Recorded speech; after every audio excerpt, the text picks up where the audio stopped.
fantasy owners, draft me to your fantasy team. Start me in your lineup. Win your weekly matchup. Post a screenshot and tag me. Winners will be chosen each week for a signed jersey of me, Austin Eckler.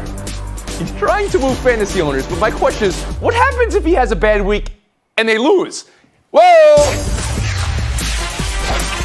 I mean, then you're inviting fantasy owners to ask something of you, Austin Eckler. Like that doesn't already happen. We'll get to that in a second. College football opening weekend. We're 24 hours away from college football, people. Season starting with Alcorn State, North Carolina Central. I saw a headline calling this week 0. It's not week 0 if teams are playing. It's week 1. No need to zero-fy it.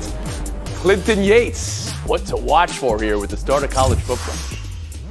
What I'm watching for is exactly how much people are paying attention now to HBCUs. That has been the trend we've been seeing happening over the course of the last couple years in America. You can talk about the players on the field. We can even discuss how so many big-name guys have come back to different college programs to try to establish themselves as coaches. But there's so many other things, so many other people that make game day what it is and make programs run, trainers, students, different people that are in medical, athletic departments and medical facilities in terms of what they do for teams. Like, we can do this. We can do it just fine as long as y'all pay attention to us. And I'm really excited to see them get this opportunity in terms of game day being there and everybody who's going to get a chance to get some shine on Sarah Saturday. Spain.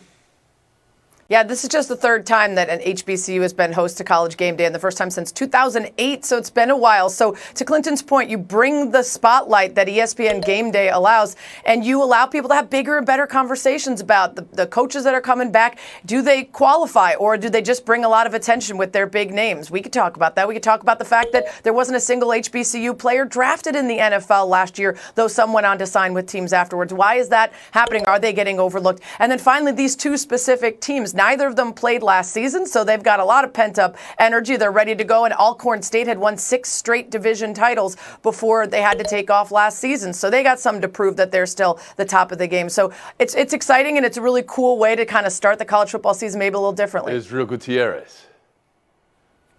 Week 0, Tony, is actually cool. It's like the week 1 of week 1. It's like it is actually an No, event, it's week right? 0, I believe. So when you talk about all the, it's week 0. It's a cool number. Give it a read. Look at all the attention, like Clinton and Sarah were saying, that HBCUs were getting. It seems like perfect timing to sort of kick off week 0 with this big event game. And to expand on Sarah's point about the coaches, another concern there being even the big names, but any coach really, using the HBCUs as a stepping stone. Well, if you have more events like this, more spotlight on the schools, perhaps, as Sarah said, more players drafted to the NFL next year because there weren't any last year, maybe they won't look at it as a stepping stone. Maybe they will look at it as a destination, and we can grow and expand from there. So I think in terms of, having game day, it's a great idea and great time. Yeah, I mean, I wanted to touch on a point that Clinton made where this is a part of a growing conversation around HBCUs in this country, where a guy like Josh Christopher, before he went to Arizona State, was very, very seriously considering going to an HBCU. McCord played at Howard this year. It's one of those things where I think this is part of a larger thing in this country beyond sports, where HBCUs are becoming a larger part of the conversation in terms of secondary education. And I think this is a really great opportunity to put a big spotlight on this issue so we can continue to move forward and talk about the role HBCUs play in this country. Something you want to add, Clinton?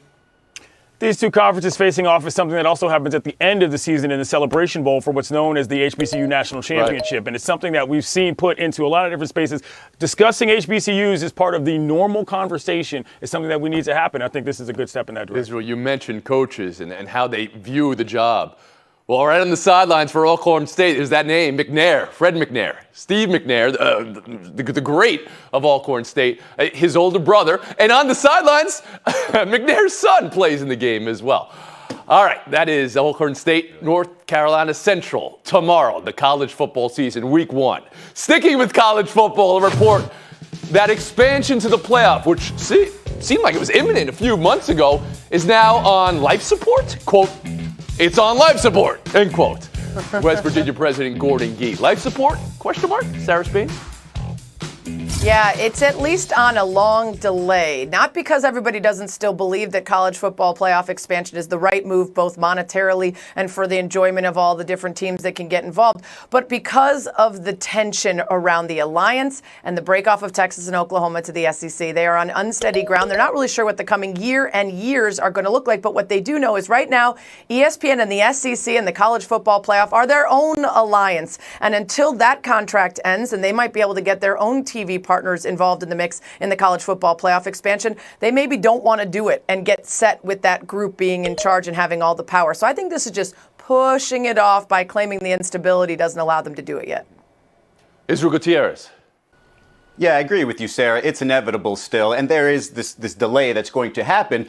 But I think when you get to the super conference part, right, that's inevitable as well. Then you're going to figure out, hey, okay, this might be the time. And I think the solution for that is for all these teams, there's way too many teams, 100 plus teams in this top tier of college football. How about we cut that off? How about we create these super conferences and just have that be the top tier, and then maybe create another division and give another trophy out for these schools who won't be able, to really compete with the Alabamas of the world. So once we figure out where everybody's going to play, who that real top tier is, then again, we're going to get to the inevitable 12.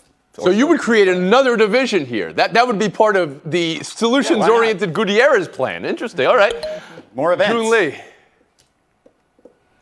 I think this is masking the bigger issue, which is that these teams need to recruit better. They need to train their players better to match these SEC teams. I mean, if you look back to 2014, if you look at the conferences that would have had the most playoff appearances, it's not the SEC. It's actually the Big Ten. They would have had 20 playoff appearances if the playoffs were expanded to 12 teams. The SEC would have had 19. So I think this is also inevitable, like Sarah and Israel said. But these teams across football have to get better to match the competition in the SEC right now. Glenn Yates.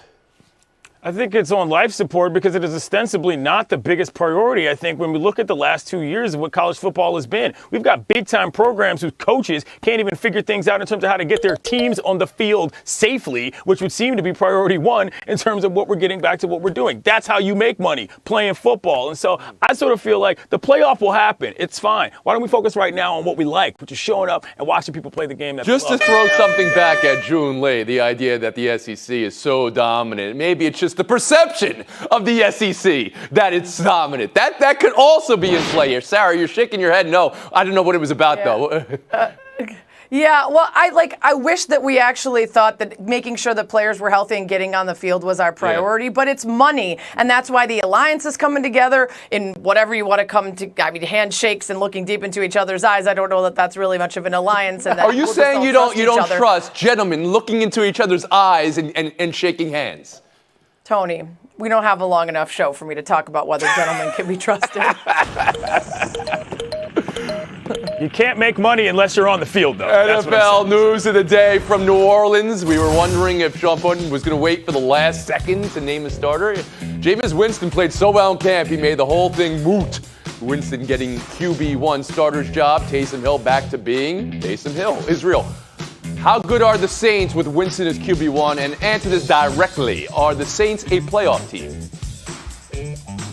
Yeah, I'll go ahead and say they're a playoff team. 1 of 8, sure, why not? And look, I do think this is going to be the best version right, that's conviction. of them.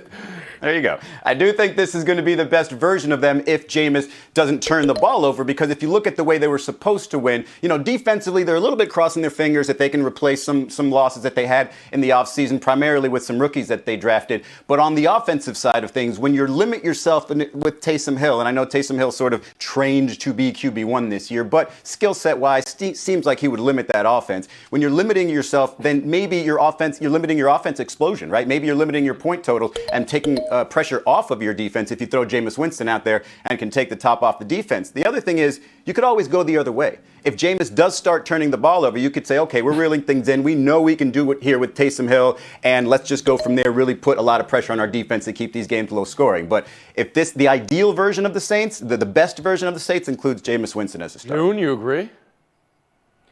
Yeah, I mean, I think the Saints are going to make the playoffs, and it's going to be a really big factor in Jameis' success about whether or not Michael Thomas is going to come back from that ankle injury that he had and the surgery that he had this offseason. He's supposed to come back around week 6. I think that's going to be a really big deciding factor in kind of the trajectory of Jameis' seasons. I'm really, really curious to see whether or not those viral training videos that Jameis put out actually helped improve his decision-making.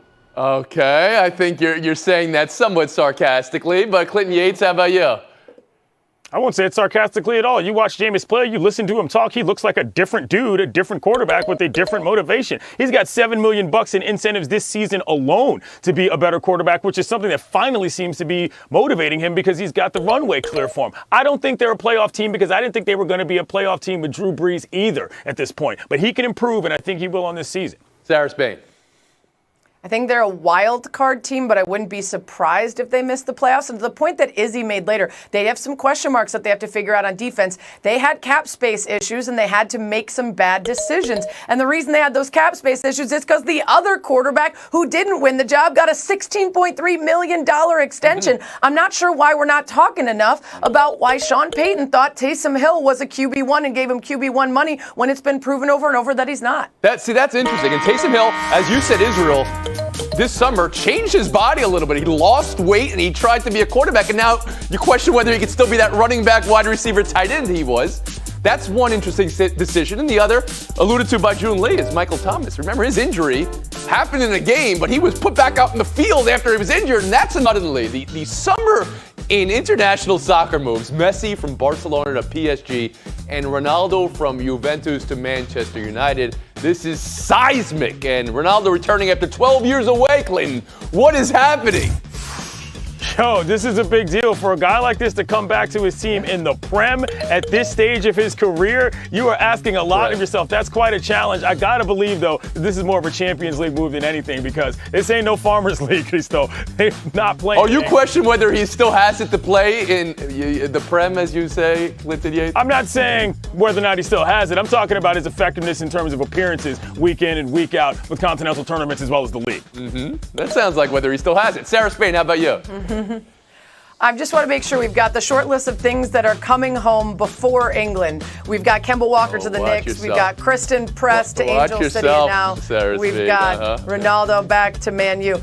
I like it. It's a cool story. I guess he was dabbling a little with City, and then a lot of his old friends from Man United said, listen, I don't think you want to mess with the reputation and the legacy that you have with Man United. So I like the coming home story, even if we're still waiting on England.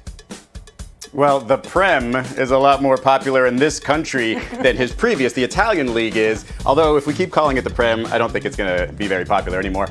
So I do think it's a move that, locally here, or we're very much going to enjoy. I'm a Chelsea fan. I like the idea of him facing Chelsea. I like the idea of him facing Man City. And, I would have loved to see him play with De Bruyne. But, I think it's a great move for that league and for soccer worldwide. June Lee.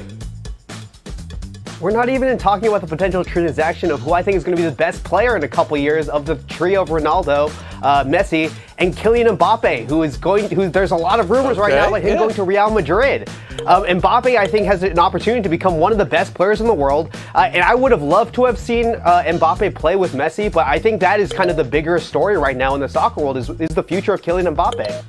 Buy or sell to the Miles Garrett, Jadeveon Clowney front line for Cleveland this year. Can you imagine being an offensive lineman, being asked to deal with that? But for motivation, you now have this quote from Clowney about the guards he's up against, because now he's playing in the interior. Guards are not real athletes. Sarah, buy or sell Clowney saying that? It's a Clowney statement, bro. He's got guards on his team. I get that he wants to talk smack to the guys across the line, but guess what? There's guys in your locker room that are guards. Perhaps you could just single out the ones you want to take on from other teams and not take out a whole swath of your teammates. I could understand saying that they're not freakish athletes, right? Because I would say most guards who are freakish athletes probably are going to be defensive tackles, but not athletes. These pulling guards, it could probably dunk on you in a basketball game. Absolutely athletes, but Jadeveon Clowney's just next level, so nobody, not many are on June? Yeah, these are 300-pound guys who can run faster than literally everyone on this show right now. The decks are already stacked against these offensive linemen because they're basically at the bottom of the hill waiting for a boulder to come rolling towards them. And in this case, the boulder is Jadeveon Clowney. Clinton Yates.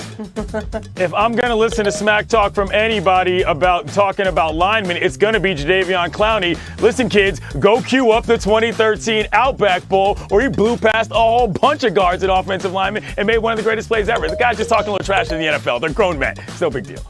Buy or sell 3, the immaculate inning. 9 pitches, 9 strikes, 3 strikeouts.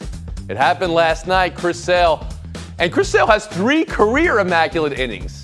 And the list of guys in recorded baseball history who have 3 career immaculate innings, Chris Sale and Sandy Koufax. That's it. That's the list. June, how big a deal is the immaculate inning, and is it more skill or coincidence? I think it's a little bit of skill and coincidence. I mean, it's one of those situations where Chris Sale, I think, is starting to put himself in the conversation of one of the pitchers with the greatest stuff of all time when you're in a conversation with Sandy Koufax. But this is one of those things where I put it kind of on the same level as hitting for the cycle. It's an exciting thing, but it's not this like enormous thing that we need to throw a party. Clinton Yates? I'm going to buy this because I like Chris Sale's game because he throws just like my man Gavin Weir, who's in Little League, who's been mowing people down with immaculate innings and various no-hitters all week. Okay, so that's why we like this. Shouts to everybody out there, Jalen Bowman, Ella Brunning, and everybody who's Billy Little League World Series. We love it. We talked about it yesterday. Is it on? Do those games run long? I had no Today's the idea. dead day. I had They no go back. idea these games on ESPN ran long into the 5 and 5:30 time. Are we even on TV? Sarah Are Spade, how about is anyone you? watching this? It's impressive. It does take skill, but it's also a bit of luck and coincidence that you don't get a foul tip on one of those strike threes and that it doesn't end up being that perfect 9 pitches. Is but real? To quote Shania Twain, I'll say that don't impress me much. Immaculate innings. Israel, how about you? Third out. The third out is impressive, right? Because that's when you know you've got it going, right? And so you've got to be, all right, I got 3 more pitches. He can't touch this. So I'd say that absolutely. And as I go out, I just have to say, June, sun's out, guns out. Am I right? Let's see it, June. What are we working with today? Flex Yeah, on. all right. All right. Woo! All right. It is. It's going to be a pose down between the guns and those 2 gentlemen in the background, but not.